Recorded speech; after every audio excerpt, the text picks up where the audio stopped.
After a breakup, most people drive themselves crazy trying to make sense of what happened.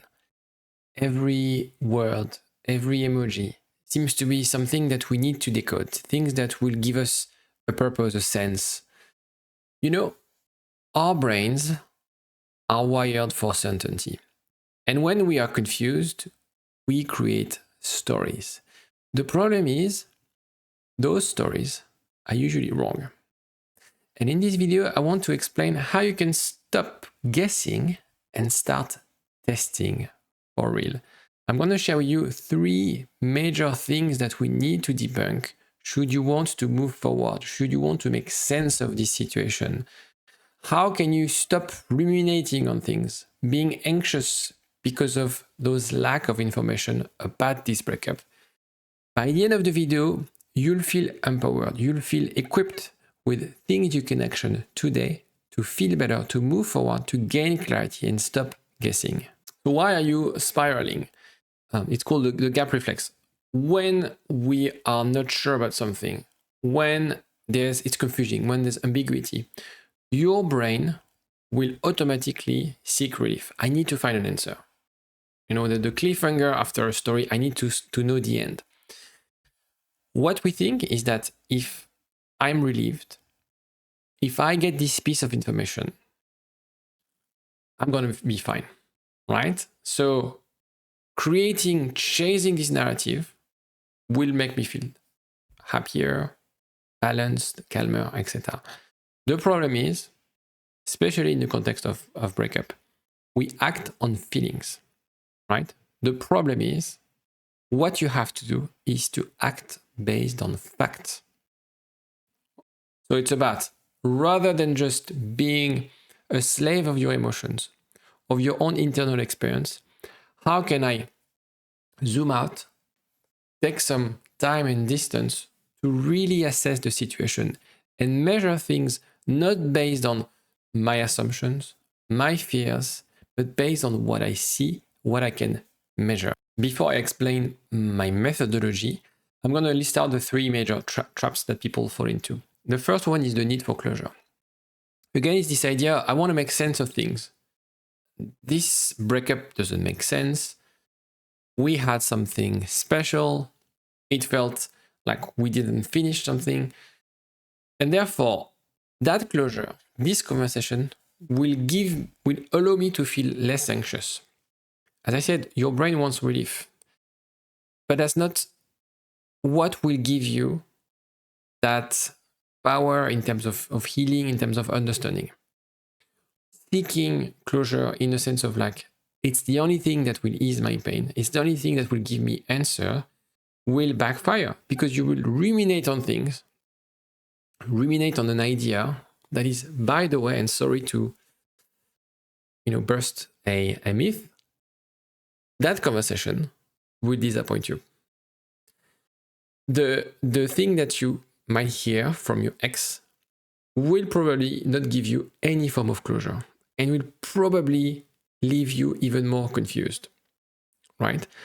And another thing is, if you're watching this video and you're in no contact or you have a hard time communicating with your ex, they won't give you this closure right now.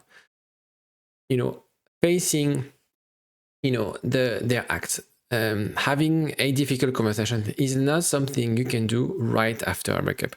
You need a period of time for your ex, for yourself, to be emotionally stable, to be able to, rather than acting out of your emotions, acting as, based on what you want, establishing the right boundaries, etc., etc. So that's the first thing. The trap number 1 is the need for closure. You don't need closure, right? Stop chasing for closure. This is not what will give you any form of answer, because the answers are something you need to find within yourself.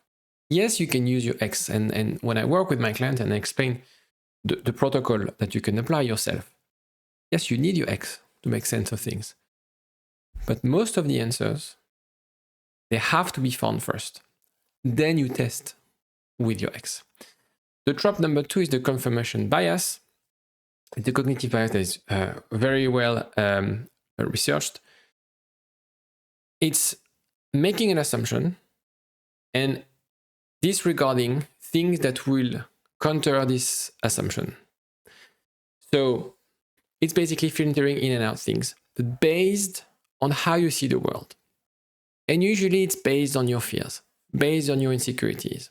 So if you have an anxious attachment style and you have a fear of abandonment, you will only look at things that will reinforce this idea that I'm not lovable. They are disappearing. They are moving away. One way to sort of fight this confirmation bias is to find someone who's not involved, who doesn't have any form of biases towards neither yourself nor your ex, to challenge your point of view, to argue against your assumptions. Could be a therapist, could be a friend, but again, it's something you can do yourself. That's also something that I try to teach my clients to do, is challenge your thoughts. There's this thing that it's not because you're thinking about something that is the truth. It's not because this is a voice in your head that is necessarily accurate. We tend to process a lot of fake news in our brain. And one way to look at how to deal with anxiety is to fight the fake news. Because the fake news that we process, that we decide to accept in our brain, create anxiety. Trap number 3 is mind reading and anchoring. So what it means is that because you don't have a piece of information, you would label it. One piece of information will become the norm. So at the same time, you fill the gap and then you define the whole narrative, the rest of the story based on that. So the not now becomes never, ever, ever. And so the problem is that after a breakup, we are very sensitive to the signs because we don't have a lot of signs. And so it's very easy to analyze the tone, the timing, the emoji. They're watching my stories. Back in the days, they wouldn't watch my stories, or maybe they're not watching, etc., etc. And so we create rules, we try to find patterns, and you can spend hours, weeks, months trying to make sense of the patterns. Let me tell you right away, you're gonna waste your time, waste your energy, your emotional bandwidth, and not get any answers whatsoever. The point is to be more of an observer than someone who's trying to create a story. I think it's good to have a good, to tell yourself story, but in that context, especially if you're suffering after this breakup, it is very dangerous. You have to be back to observing, being factual, cold, right? Rather than being involved, emotional, etc. The problem with that approach, again, I don't want you to stop being human, but I want you to find ways to protect yourself from those emotions that are probably hijacking your brain, your day, your mood, and so on. So how can we fight those biases? It's a very famous cognitive reappraisal model that I apply with my clients that you can do at home: situation, label, swap, test.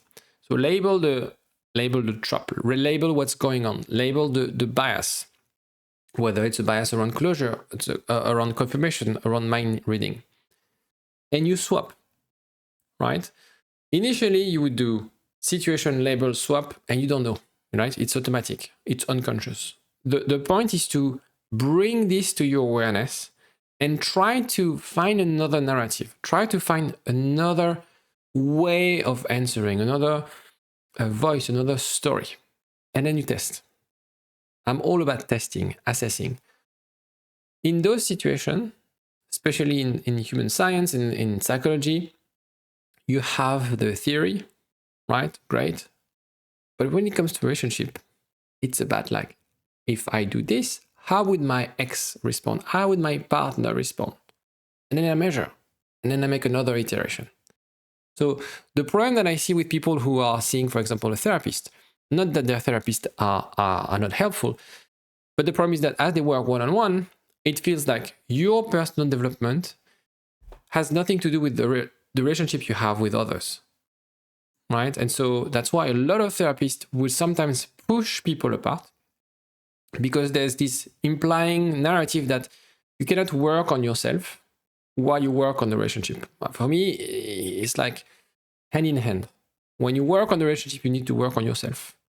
And that's also why couple counseling usually doesn't work, because there's a lack of accountability.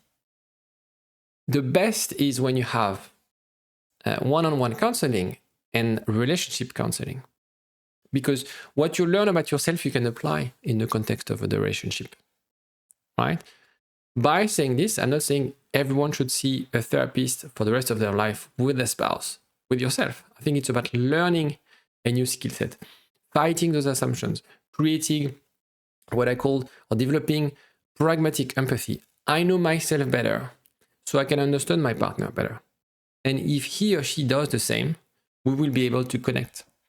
And not making any assumptions about what the other wants, not making any assumptions about how they want to see the world. We never really see the world, our partners see the world, but we are able to understand our differences and negotiate when we need to negotiate. That's the first thing. So let me give you an example. Maybe you spent a nice day with your ex, or you have a nice conversation, and then they don't message you for 2 days. One bias would be to be the confirmation bias. They're going to break up with me. I'm anxious. I have this fear of abandonment. So what happens is that they're pulling away, right? Once you're aware of this, don't blame yourself. It's non-judgmental. You're thinking this, okay? Thoughts are neutral. You decide to adjust and add a label to them. But the point is, okay, I'm thinking about that. So now, am I able to change this? Can I see the world in a different way? So you can swap. I mean, that's normal. We saw each other. We don't, well, maybe not back together.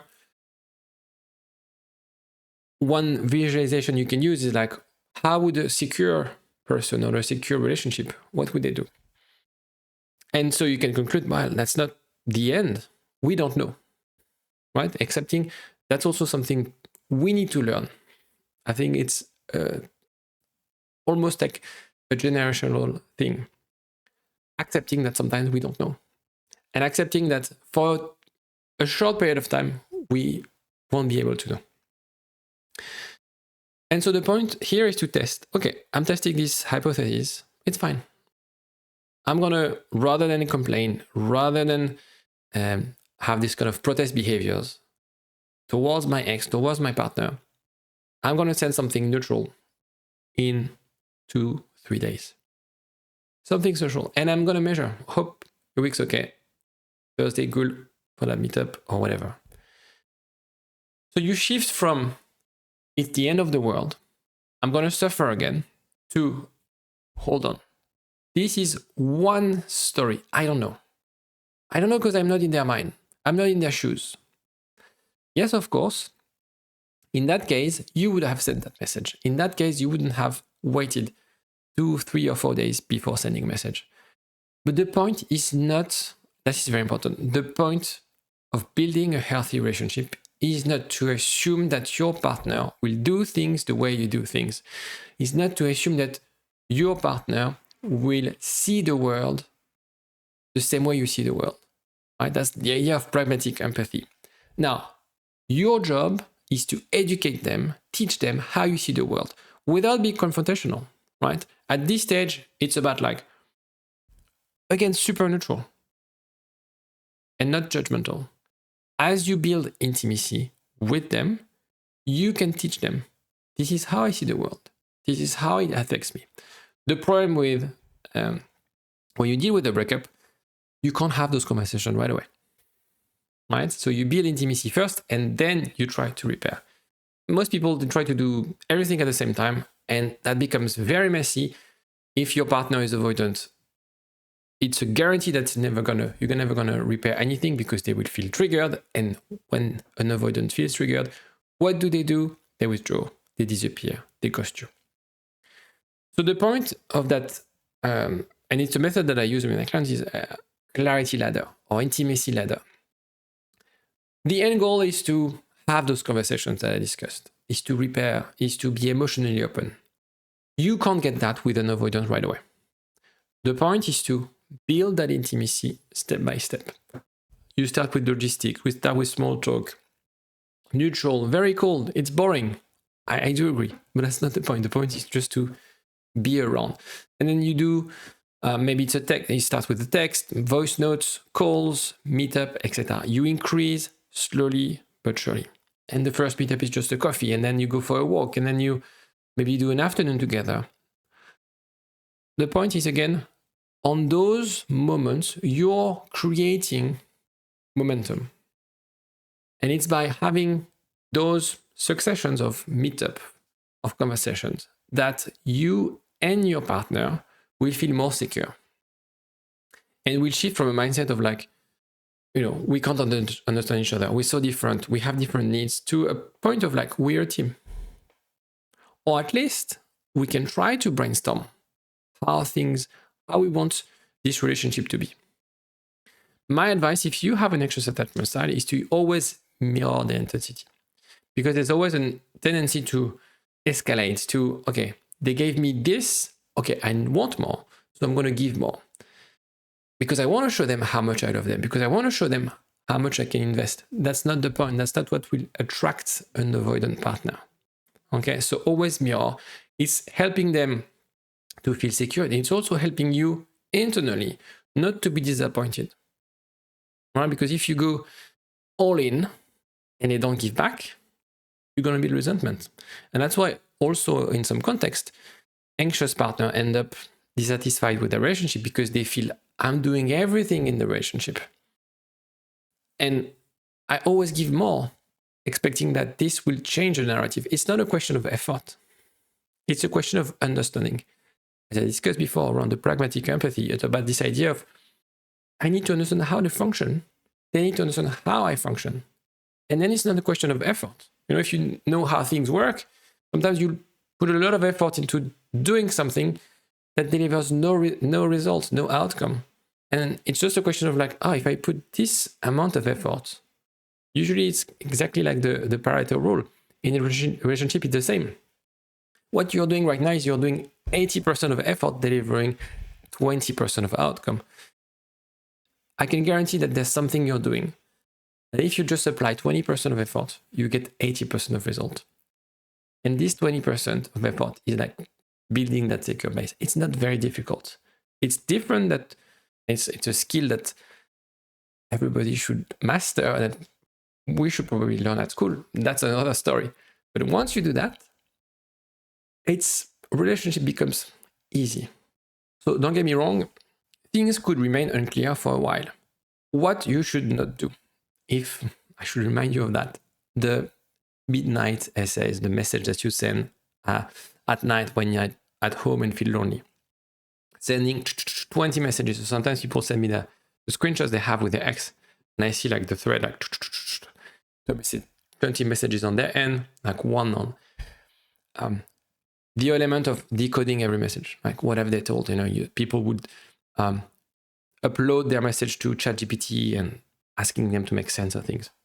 The problem with that is that I understand why you want to do that and why you do that. And if it was working, I would tell you to do it. The problem is it creates a form of addiction of like, I need to make sense of everything. And ChatGPT, even though it's very powerful, will probably not have any clarity on what's going on because your ex probably doesn't even know what's going on. So it's assuming that what your ex is doing is rational, makes sense, and we're not rational. So again, it's shifting from trying to decode and spending time or wasting time trying to make sense of things to more of like testing things. Obviously, try to refrain yourself from love bombing. The best relationship recoveries are the ones that are steady, where we take our time, where it's just like, even though if it takes 6 months, it doesn't matter. As long as, you're seeing each other, you're spending time together, you're having a good time, you're healing each other with your own, maybe you have a therapist and they have a therapist. That's perfect. That's the best way to recover. Especially when it's still confusing, this is not the right time to revisit old fights, arguments, to force clarity. Again, especially if you are dating someone avoidant, this will backfire. So what I would recommend you to do the next 30 days. 30 days is good because you can commit, right? You can try things. It's enough to see results as well. The daily. So it's basically how you design your life. And this is more around environment.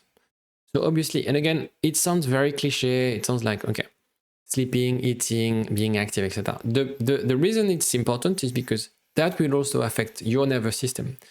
So if you feel restless, if you feel anxious, and you're not active, you're staying at home, you watch TV or you screen in bed until 2 a.m., no wonder it's harder for you to do the work.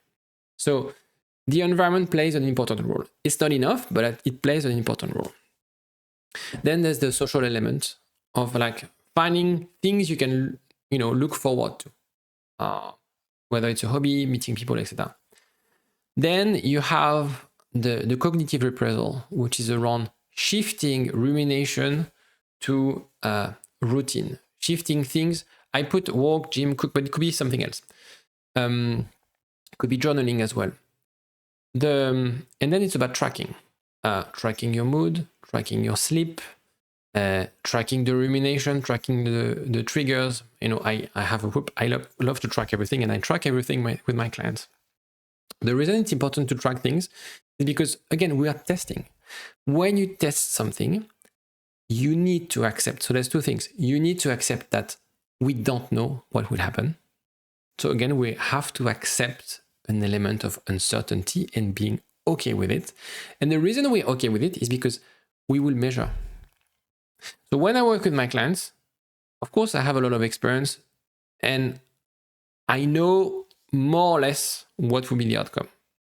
But sometimes I'm wrong. And so the thing is, we try something, we test, we measure, and then from this piece of information, we make another decision, we implement something different. And I think 30 days is enough time to try new things. For example, if it's about a habit or a routine, I don't know, if you want to do intermittent fasting or things like that, just test it. You try it 1, 2, 3 days, you see how you feel, right? Sometimes, for example, I'm using this example because I'm trying to do it. Intermittent fasting, I don't think you see any result after a week or two. You have to be consistent. But just try to see how you feel if you do it. One day, maybe you skip. And it's about adding up those things. The journaling element is finding and building that skill around shifting from stories to fact. It's feeding back to the rumination element. Okay? And then it's about linked to the environment, the boundaries. You need to feel ready. So for example, if you're in no contact and you don't know when you should break the contact, the only thing that matters is you need to be ready, right? So maybe it's now, maybe it's 1 week, maybe it's 1 month, maybe it's in 3 months. I wouldn't wait too many months, however, but it's when you feel ready.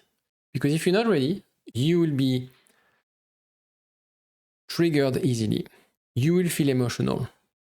You would want to get those very difficult conversations right away and jump those rungs from the ladder. Remember this ladder of step by step. The way to decide, it's the 3B model that I came up with. The bridge, breadcrumbs, boundary. Bridge, green, go. Green means go. If you have kids watching Paw Patrol, that's what they say. Green means go. Steady contact, respect, taking time. The ladder, you're climbing the ladder easily. It feels natural. You don't force yourself. When you see your ex, you're yourself. You have a good time. After you know that you're going to be in touch. And you check every week, every 3 weeks. Oh no, if it's consistent for the next 3-4 weeks, you're on track. You don't need my help. I love to say that to my clients. You don't need my help anymore. right? People are like, oh, but still, yes. I'm like, no, you don't need my help. It's not that I'm pushing away my clients, but I don't want people to stay, to depend too much on someone when it comes to their relationship, right? The second element is the breadcrumb. So it's like the ember. It's warm, it's cold, there's a bit of yo-yo, you don't know. In that case, it's probably because you're doing something wrong or you're creating the wrong dynamic. What works usually is to pause, maybe go no contact for a bit, and focus again on your sleep, on your health, on your habit, on your routine, on your support system. And then you reassess. So ember the breadcrumb can go either or. Sometimes people are in that stage and they will assume it's over, right? Again, the same thing. You will only be able to draw that conclusion if you get back to breadcrumb after you reignite, you restage things. Then you have to let go.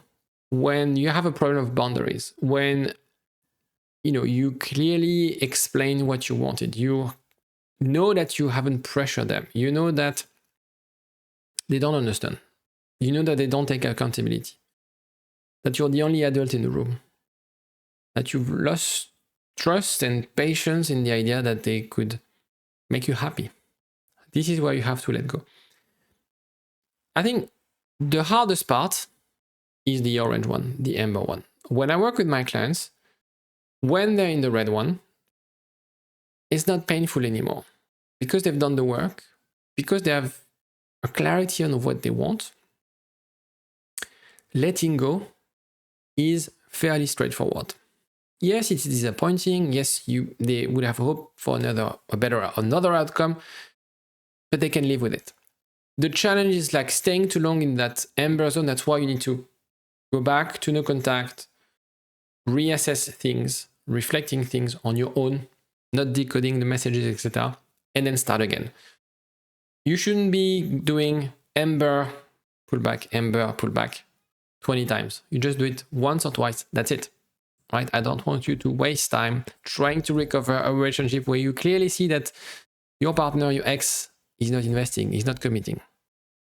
And in that case, that's not about you, right? That's not about your wounds. That's not about your insecurities. This green light system is something that I designed within the, where is it? Here. This assessment tool is totally free. It takes about 2 or 3 minutes to complete. So have a look in the description if you want to do the test yourself. It will give you clarity rather than decoding the stories and emoji based on facts, based on I was about to say hours, but hours and weeks helping people in similar situation. Now, what you need to remember, when we don't have data, when we're missing data, we want to create certainty. And the problem is that the way we create certainty creates anxiety, creates rumination, and create those biases, right? We want to fill those gaps. And so it's about, confirming things, seeking closure, mind reading, be aware of those traps. What you have to do is, accept that you start from zero and you have to climb that ladder step by step at a steady pace. And you need to decide not based on their terms, right? Based on whether you're ready, decide to break no contact or to start climbing this ladder because you feel, okay, I'm emotionally stable. I understand what I need to do, right? So you reach out not because I want them back. You reach out because I'm curious about how things would be. So from a place of strength more than panic. And then you build that pyramid, right? That relationship with consistency, with reciprocity. And you reassess whether it's on your own, with a therapist, with a coach, helping you, hold on, this is the situation. Let's look at the blind spot. Let's look at things that I might have missed and assess shifting from getting back together at all costs and making sense and trying to see what will influence them and create a form of jealousy or whatever. No, that's not the point. I mean, if you're watching this video and you're about to, you know, use hacks or things to make your ex feel jealous or whatever. That's not going to work. Okay. Be the adult in the room. What your job is only to make sense of your own situation, what you want, and then you test with this person, with this human being, right? And you accept that some of the responses might not meet your needs, might be disappointing. I hope it makes sense. If it did, let me know in the comment section. Leave me a like and don't forget to subscribe. That will help me massively to push this content to everyone who needs to hear this. Take care of yourself. Bye.